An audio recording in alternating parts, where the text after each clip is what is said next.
Después de un siglo de decadencia, abandono y olvido, el idioma español vive hoy un pequeño renacimiento en Filipinas. El número de estudiantes ha crecido a un ritmo superior al 50% anual en los últimos 10 años. La lengua de Cervantes seguramente nunca vuelva a ser el idioma oficial, pero muchos filipinos buscan hoy recuperar sus raíces y, sobre todo, encontrar nuevas oportunidades laborales aprendiendo un idioma que está enraizado en su pasado. Las islas Filipinas estuvieron bajo control del imperio colonial español durante cerca de 350 años, pero el idioma del invasor nunca consiguió extenderse entre el pueblo. Lo que sí se impuso fue una herencia espiritual, la religión católica. Catholic missionaries in the Philippines decided that it would be more practical, more strategic, and easier to learn our native languages here than for them to spread the Spanish language. So they figured, and they were partly correct, that they would get more converts and adherents by learning our languages. Los misioneros españoles tuvieron éxito con su gran prioridad. Querían convertir al mayor número de filipinos posible al cristianismo. Hoy el 90% de los filipinos son católicos y el Vaticano considera el país una de las reservas espirituales del mundo. En Manila no hay nada más común que las misas. Se celebran en barrios pobres, en barrios ricos e incluso dentro de los centros comerciales. Aunque nunca se extendió entre la población, el español fue durante siglos el idioma de las élites. Los primeros nacionalistas, como José Rizal, escribieron sus obras en español. Cuando los españoles abandonaron el archipiélago en 1898, el poder colonial quedó en manos de Estados Unidos. Por aquel entonces había varios millones de hablantes de español y más de 40 publicaciones periódicas en castellano.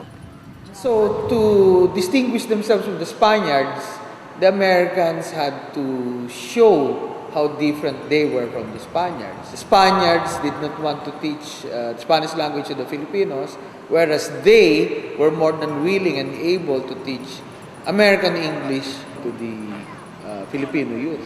In fact, the first teachers of American English were American soldiers. It was a weapon in the American imperialist colonization.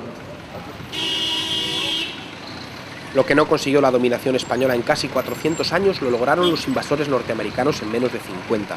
Se calcula que más de la mitad de la población filipina es capaz de comunicarse correctamente en inglés. Sin embargo, el español es para ellos un idioma extranjero del que solo conocen palabras sueltas que se integraron a las lenguas nativas. Like bintana in Spanish, and then we also use it here in the Philippines, like for the windows. And what more? Cilia. Yeah, Cilia for the chair. We also use that, and mesa, and so as misa. A pesar de que ha quedado virtualmente desterrado de la vida pública y académica y de que los hablantes no llegan ya a los 50.000 en todo el país, el español vuelve a gozar de un cierto prestigio en Filipinas.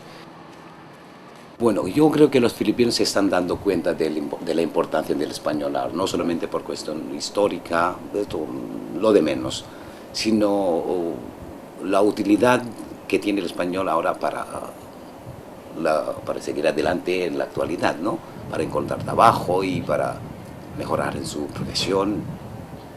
Porque un filipino que hoy sea bilingüe, que habla español bien, encuentra trabajo en Filipinas. No tiene necesidad posiblemente de tener que ir fuera. Entonces, si tú perteneces a la alta sociedad y no hablas español, parece que te falta algo.